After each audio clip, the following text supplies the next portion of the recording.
சித்தனருள் 1605. அன்புடன் அகத்தியர் அருள்வாக்கு. சூரத் சத்சங்கம் பாகம் 2. ஐயனே, மாறிவரும் இக்கால சூழ்நிலையில் உடலில் சரியான வலிமை பெறுவதற்கு நாங்கள் என்ன செய்வது?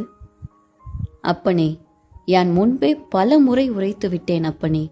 எதை என்று அறிய அறிய சொல்லிய மூலிகைகளை அப்பனே சரியாக எடுத்துக்கொண்ட அப்பனே, பல வகையான கீரைகளையும் எடுத்துக்கொள்ள வேண்டும் அப்பனே. போதுமானது அப்பனே, அதிலேயே சக்திகள் உள்ளதப்பா. அதில் இல்லாதது வேறு எதிலும் இல்லை அப்பா. சொல்லிவிட்டேன் அப்பனே. ஆனால் நீங்கள்தான் கீரைகளை உண்ணுவதே இல்லை அப்பனே.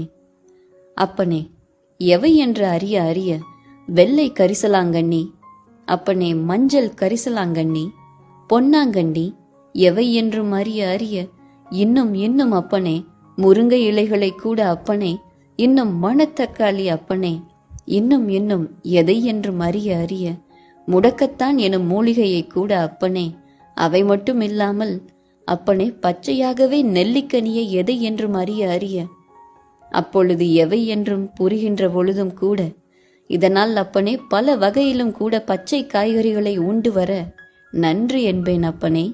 சொல்லிவிட்டேன் அப்பனே. இதை நிச்சயம் நீங்கள் செய்து வர நன்று என்பேன் அப்பனே. அவை மட்டுமில்லாமல் அனுதினமும் அப்பனே ஓரிதழ் தாமரை இலைகளை கூட உண்டு வர பின் உடல் இரும்பு போல பலம் பெருகும் என்பேன் அப்பனே. எதை என்றும் அறிய அறிய சொல்லிவிட்டேன் அப்பனே. அதிகாலையிலும் மாலை வேளைகளிலும் நல்விதமாகவே அப்பனே சூரிய ஒளியில் உடம்பை நல்விதமாகவே வைத்திருக்க வேண்டும் அப்பனே. நிமிர்ந்து நிற்க வேண்டும். சில வழிகளில் கூட உடல் பயிற்சியை மேற்கொள்ள வேண்டும் அப்பனே. ஐயனே, இந்த சூரத் மாநகரில் நீங்கள் கூறும் மூலிகைகள் பச்சையாக கிடைப்பதில்லை. உலர வைத்த பொடிகளாக உண்டு வரலாமா? அப்பனே, எதை என்றும் அறிய அறிய முழு பலன் பச்சை இலைகளுக்கே அப்பனே. இருப்பினும் உண்டு கொள்க. அவை மட்டும் இல்லாமல் அப்பனே, அனுதினமும் பூமி சர்க்கரை கிழங்கை உண்டு வந்தால் அப்பனே இன்னும் பலமப்பா. அப்பனே, அதாவது பூமியில் ஒளிந்துள்ள பொருட்களை, அதாவது மண்ணிற்கு உள்ளே விளையும் கிழங்கு வகைகளை உட்கொள்ள இன்னும் சக்திகளப்பா. ஐயனே, இந்த மூலிகைகளின் விதைகளை கொண்டு விளைவித்து எடுத்துக்கொள்ளலாமா? குறிப்பாக ஓரிதழ் தாமரை மூலிகை அரிதாகி வருகின்றது. அதையும் விளைவித்துக் கொள்ளலாமா? அப்படியே செய்யுங்கள் அப்பனே, நலமாகவே. முதலில் அதை செய்யுங்கள் அப்பனே. வணக்கம் அகத்தியர் அடியவர்களே.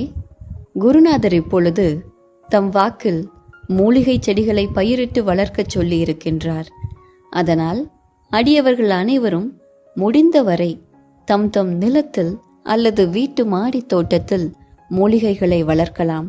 அந்த மூலிகைகளை அன்றாடம் பயன்படுத்தி வரலாம். தேவைப்படும் அன்பர்களுக்கு வியாபார நோக்கம் இல்லாமல், மூலிகைகள் கிடைக்காத அடியவர்களுக்கு சேவை நோக்கத்தோடு அனைவருக்கும் அனுப்பித் தரலாம்.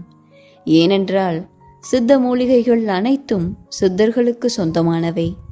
அதை வியாபார நோக்கத்திற்கு பயன்படுத்தினால் அது முழு பயன் தராது. நமக்கு கர்மாவும் ஏற்படும். அதனால் மூலிகைகளை பயிரிட்டு வளர்ப்பவர்கள் அதை அடுத்தவருக்கு சேவை நோக்கத்தோடு செயல்பட்டு கொடுக்க வேண்டும். நியாயமான முறையில் செயல்பட வேண்டும். மூலிகை என்றாலே சித்தர்களுக்கு சொந்தமானது, மனிதர்களுக்கு சொந்தமானது அல்ல. சித்தர்கள் கருணை கொண்டு நமக்கு அருளிய வரம்தான் மூலிகைகள். அனைத்து நோய்களுக்கும் மூலிகைகள் மூலம் நிவாரணம் பெற முடியும். அதை அவர்கள் அனுமதி பெற்றுத்தான் அவர்கள் ஆசீர்வாதத்தோடு முறையாக நாம் வளர்த்துவதோ பறித்து பயன்படுத்தவோ செய்ய வேண்டும்.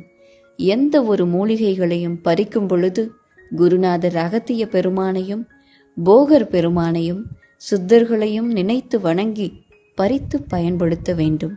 இப்படி செய்தால் சித்தர்களுடைய அனுக்கிரகம் பரிபூரணமாக கிடைக்கும். சித்த மூலிகைகளின் பலனும் நமக்கு முழுமையாக கிடைக்கும். ஓம் ஸ்ரீ லோபாமுத்ரா தாயார் சமேத அகத்தியர் திருவடிகளில் சமர்ப்பணம். சித்தனருள் தொடரும்.